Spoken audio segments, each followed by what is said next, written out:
Assalamualaikum warahmatullahi wabarakatuh. Perkenalkan, nama saya Dedek Mulyadi Nasution, mahasiswa Universitas Pasir Pengarayan, program studi manajemen. Dalam kesempatan kali ini, saya akan menjelaskan tentang analisis variansi satu arah. ANOVA. Analisis varians atau ANOVA, Analysis of Variance, pertama kali ditemukan dan diperkenalkan oleh Ronald Fisher, bapak statistika modern. Analisis varian atau ANOVA adalah sebuah analisis statistika yang menguji perbedaan rata antar grup. Grup di sini bisa berarti kelompok. ANOVA dapat menguji perbedaan lebih dari dua kelompok. ANOVA satu arah.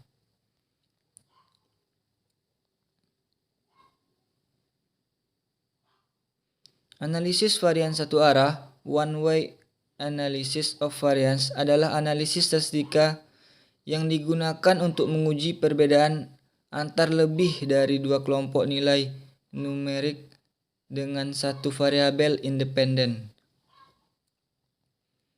ANOVA satu arah digunakan dalam suatu penelitian yang memiliki ciri-ciri, yakni melibatkan hanya satu berubah bebas dengan dua kategori atau lebih yang dipilih dan ditentukan oleh peneliti secara tidak acak. Kemudian tahapan uji ANOVA satu arah ada 5.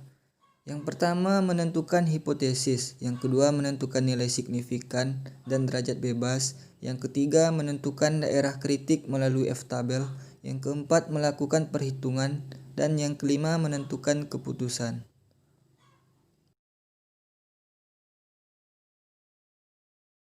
Kemudian tabel ANOVA.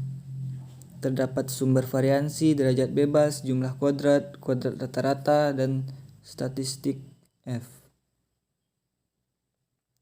Nanti dapat kita praktekkan di contoh soal di slide berikutnya.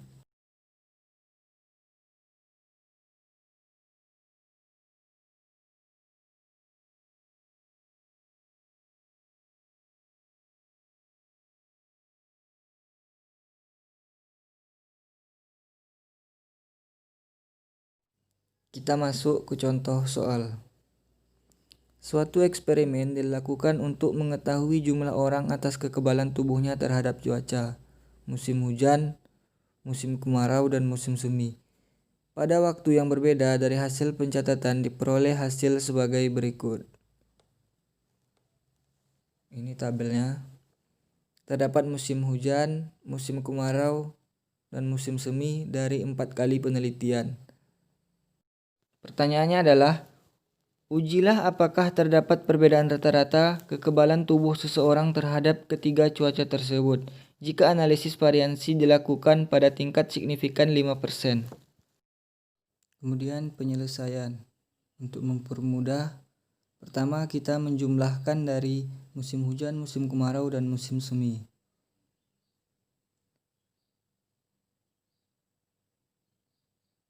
Dan mendapat hasil 29. Kemudian kita kuadratkan dari masing-masing musim, 15 kuadrat, 9 kuadrat, dan 5 kuadrat. Dan mendapat hasil 225, 81, dan 25. Kemudian kita jumlahkan hasil dari masing-masing kuadrat ketiga musim tersebut. Dan mendapat hasil 331, dan seterusnya.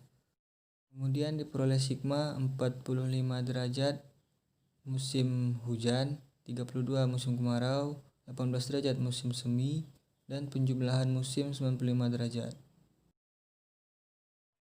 Dan seterusnya. Kemudian kita masuk penyelesaian, menentukan hipotesis. H0 sama dengan mu1 sama dengan mu2 sama dengan mu3, tidak terdapat perbedaan signifikan. Kemudian H1 yaitu mu1 tidak sama dengan mu2, tidak sama dengan mu3, terdapat perbedaan signifikan. Kemudian kita masuk nilai signifikan dan derajat bebas. Tingkat signifikan 5% dari soal yang tadi, kita desimalkan jadi 0,05. Derajat bebas 1 sama dengan K-1. K yaitu perwakilan dari penjumlahan yang tadi. 3 dikurang 1 sama dengan 2. K-nya 3 berarti ya. Derajat bebas 2 sama dengan N besar min K. Sama dengan 12 kurang 3 sama dengan 9.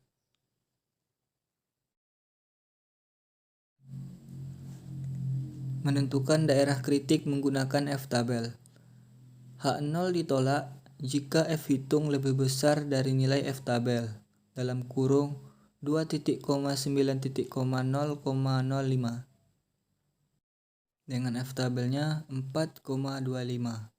4,25 dari mana? Dari Google. Kita bisa lihat di Google F-tabel.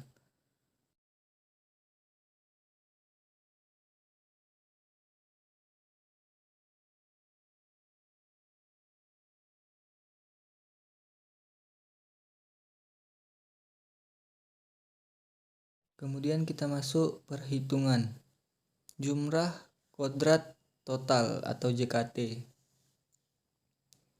Sigma XT kodrat dikurang sigma XT kodrat dibagi N besar.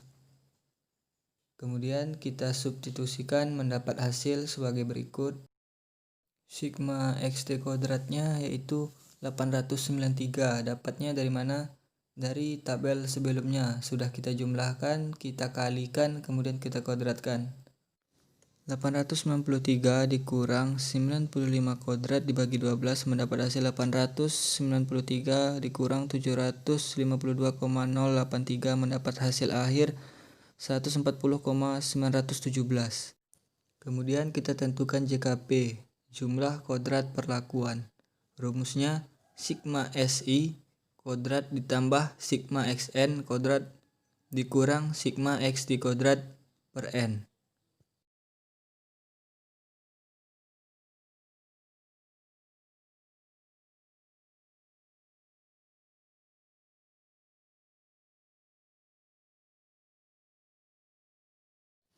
Kemudian kita substitusikan 45, 32, dan 18. 45 itu dari sigma musim hujan, 32 dari sigma musim kemarau, kemudian 18 dari sigma musim semi.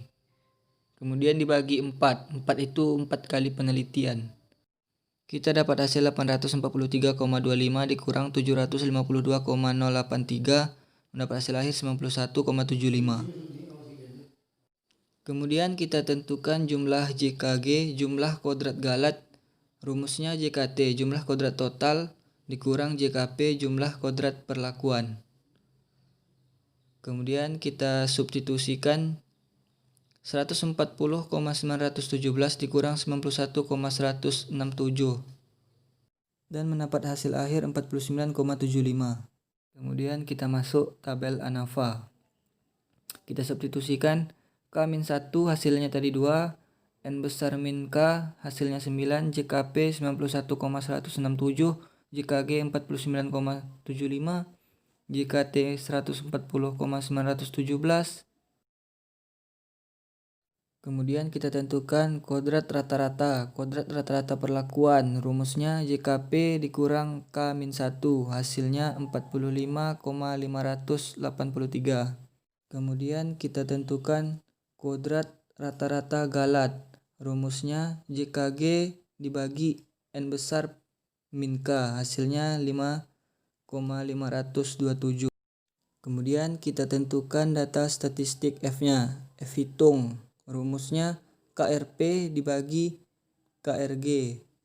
Kodrat rata-rata perlakuan dibagi kodrat rata-rata galat. Hasilnya 8,247. Keputusan H0 ditolak jika F hitung lebih besar dari nilai F tabel. Kita lihat nilai F hitungnya tadi berapa? 8,247. Jelas 8,247 lebih besar dari 4,26. Berdasarkan perhitungan di atas, nampak bahwa F hitung lebih besar dari F tabel. H0 ditolak, dapat disimpulkan bahwa terdapat perbedaan signifikan antara rata-rata kekebalan tubuh terhadap ketiga musim. Selesai. Terima kasih. Apabila ada kekurangan, saya mohon maaf. Saya akhiri.